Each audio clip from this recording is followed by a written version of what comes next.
Thank you, Mr. Chairman. Mr. Chairman, this is my last amendment tonight, and I tried to describe this earlier, and I don't know that I did a great job, but let me see if I can do this again.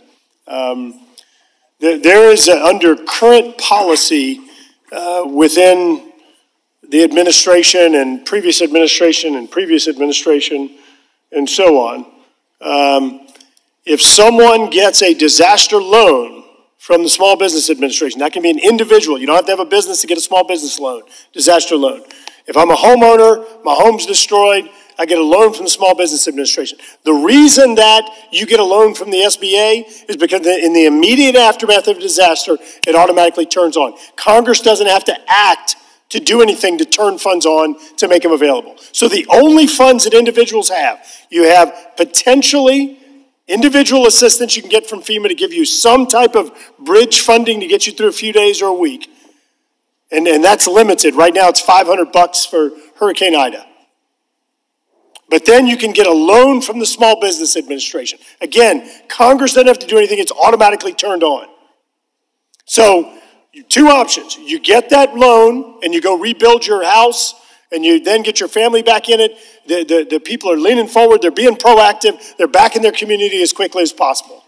The other option is, and this is also eligible under existing law, I can say, nope, I'm going to sit back in my FEMA paid for hotel room, or I'm going to sit back in my FEMA bought or paid for trailer. Trailers, FEMA all in, we've seen costs in excess of $200,000 for a mobile home, for a trailer.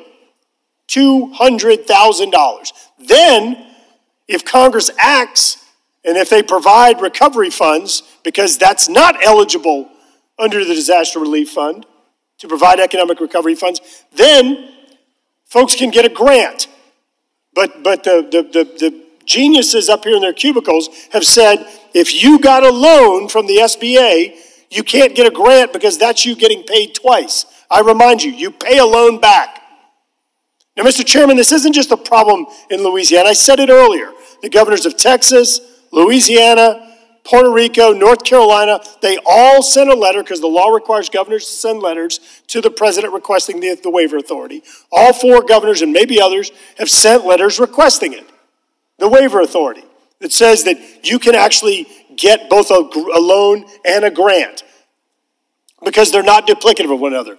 For my friends in New York and New Jersey, this is a problem in your states from Hurricane Sandy. Good news, it fixes it. Our amendment fixes it for Hurricane Sandy, for your states. It fixes it for the Great Flood of 2016.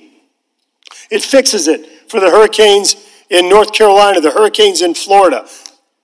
It fixes it for folks in Puerto Rico and Virgin Islands.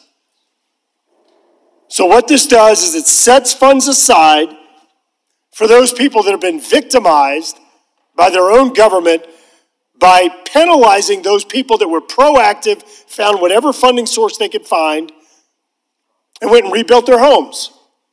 Now, Mr. Chairman, if your interpretation earlier was correct, that economic recovery was an eligible expense of the Disaster Relief Fund, then Congress wouldn't have to act, and people wouldn't have to choose between waiting and doing nothing toward their recovery and getting a loan. They wouldn't have to choose, because they would both be available. The grants would be available and the loans would be available. So they wouldn't have to choose. But because Congress actually has to act to make the economic recovery dollars available. You heard Mr. Sirius say earlier, it took 9 months for Sandy. That's what he was talking about, because the law doesn't allow the Disaster Relief Fund to fund economic recovery activities. This amendment affects all of the disasters last year because they haven't gotten anything either. So all the way back to 2012, Hurricane Sandy, moving up to the present, it provides funds to make people not whole, but at least to pay back their loans if they were deemed as having duplication of benefits. I remind you, Mr. Chairman, we fixed this in the law already, and it's the cubicle dwellers here in Washington that have determined that they're going to box some people out. I think it's wrong. We shouldn't be discriminating.